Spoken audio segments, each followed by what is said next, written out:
Hi, folks. You're with Tacitus today. Tacitus today, your pushback channel. And thank you for joining this audio, radio, no pictures live stream. In this essay, I'd like to talk about something that was a bit of a phenomenon back in the day, and it was referred to as the Beat Generation. Kind of began around 1959, 1960, and included a number of people who were involved or supposedly involved in literary pursuits, whether that be poetry or writing short stories and or song lyrics and so on. The names in the day were the primary movers, and there were a few, but Allen Ginsberg, this is all around New York or around that northeast area of the United States. Allen Ginsberg, Lucien Carr, Jacques Kerouac, I hope I'm pronouncing his name properly there, and others. And Jacques Kerouac was the guy who supposedly invented that term stream of consciousness, and his poetry is alleged to have influenced Bob Dylan and John Lennon. It was certainly influential on Yoko Ono when she was living up in the northeast United States. Then when she moved to Britain, she supposedly influenced John Lennon along these lines as well. And you can see it, say, or what might be the crossover, and say John Lennon's Across the Universe. Words are flowing out like endless rain into a paper cup. They slither while they slip, they pass the way across the universe. That could be structurally along the lines of what people like Ginsberg and particularly Jack Kerouac were writing at the time. You also can see it in things like the lyric of Bob Dylan in his famous song Tambourine Man, to dance beneath the diamond sky with one hand waving free, silhouetted by the sea, circled by the circus sands, with all memory and fate driven deep beneath the waves. Let me forget about today until tomorrow. And that's like a wow. That, like, even today, I mean, I consider it, and I'm not a huge Dylan fan, but I said, wow, what a lyric that is. So such was the influence, or supposed influence at least, of the Beat Generation. Now, given the social activism, you've got your typical spread of Jewish homosexuals and lesbians, that sort of thing. Primarily homosexuals, really, in this lot, but and others, people, alcoholics like Jack Kerouac, seem to, as far as I can tell, spend more time drunken off his face than he did. And he asserted this helped his stream of consciousness. And there are also people taking drugs there, the Ginsbergs and the Lucien Carrs and others. And this supposedly or allegedly allowed them to open their minds and broaden their psychological horizon, so they could write great song lyric. And some of them were into songs, sort of folk music. And you're looking in there around that northeast, that Greenwich Village in New York at the time. There's a lot of like coffee shops, wine bars, places like that, where people could go and play their songs that they'd written, and they would get tips from the audience. And it was a very young Bob Dylan was hanging around there, as there was a young Joan Baez and many others that were there.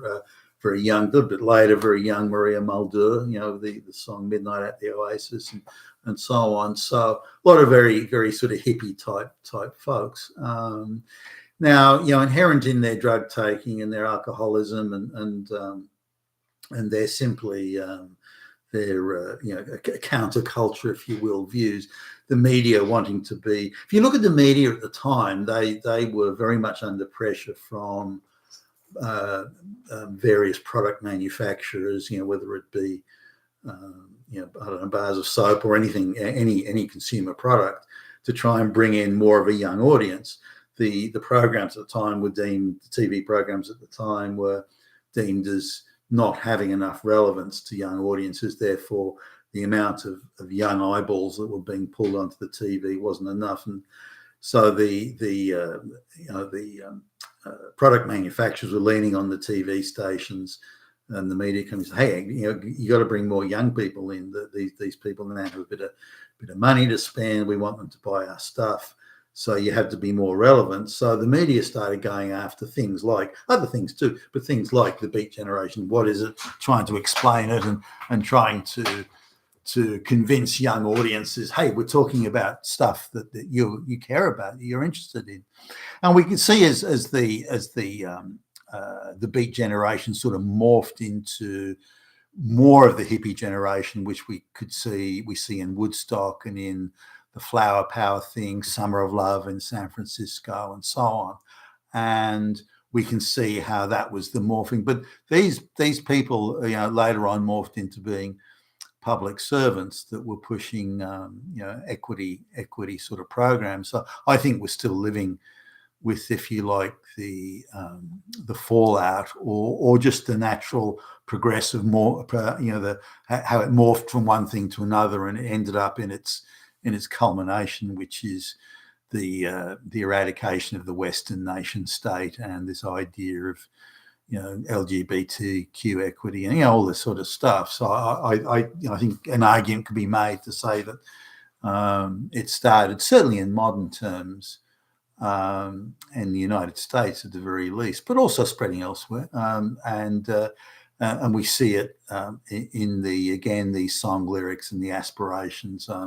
If you look at Bob Dylan's song, "The Times They Are Changing," come gather around people wherever you roam, and all this sort of stuff. So the lyric there very much reflected, I think, quite a few, maybe not all, but the sentiments of this Beat Generation. Kerouac died from alcoholism, which was hardly surprising given the lifestyle. Others fell by the wayside, took their own lives, OD'd, and Ginsberg, Allen Ginsberg, sort of stayed as being he was regularly featured in news articles and coverage at the time.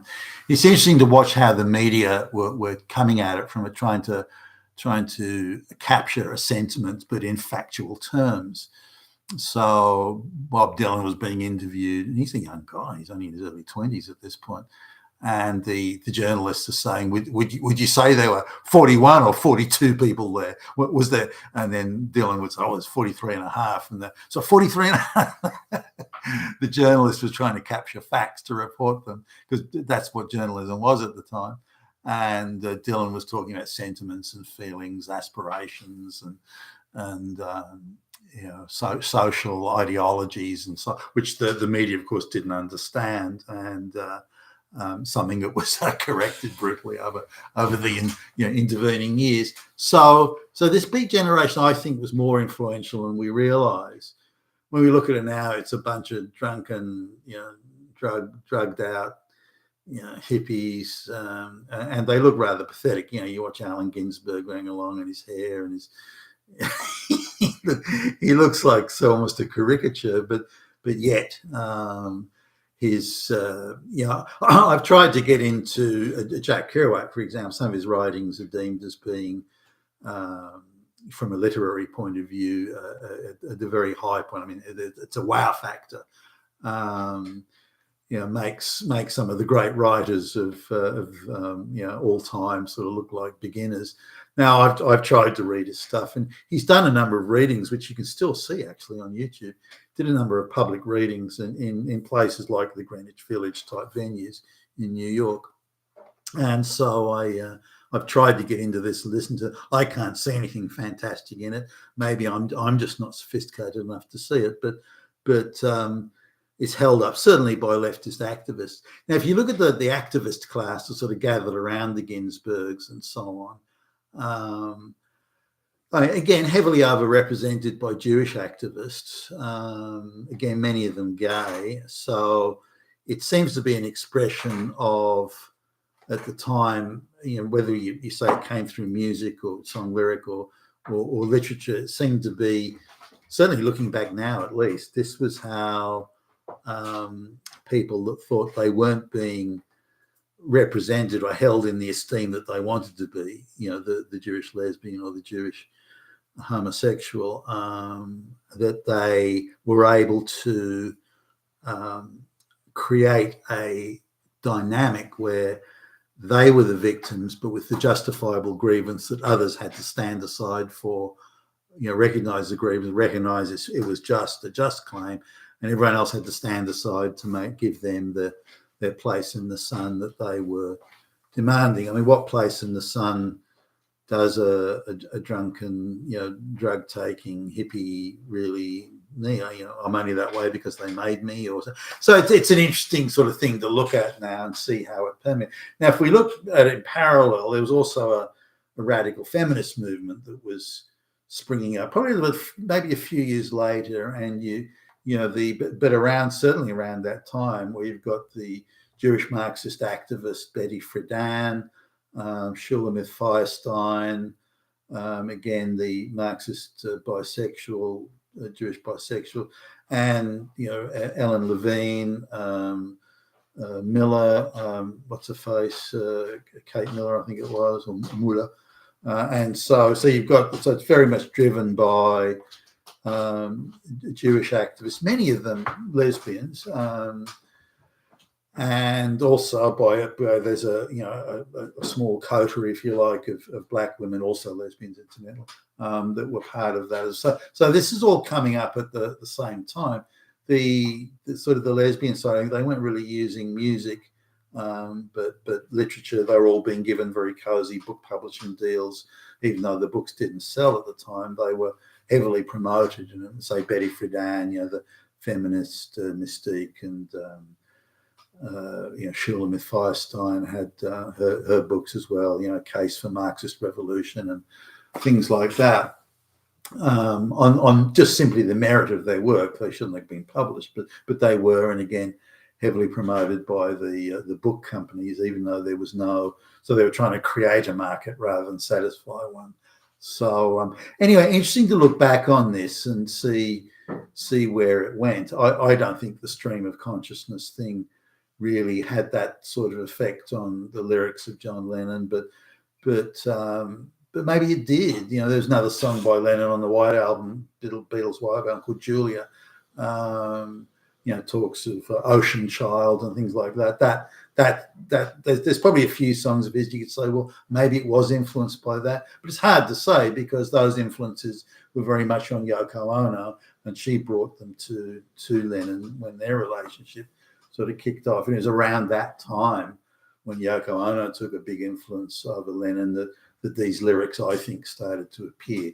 So I would think rather than direct Jack Kerouac or Ginsberg type effect, it was more the Yoko Ono effect, would be my estimation at least. So, but have a look at the Beat Generation. Plenty of information on YouTube about it. Allen Ginsberg, ALLENGINSBERG, Allen Ginsberg, and see what you think. And I'd be interested to see your comments below. You've been a Tassus, throw your pushback channel. Thank you for listening. You finished now? Yep.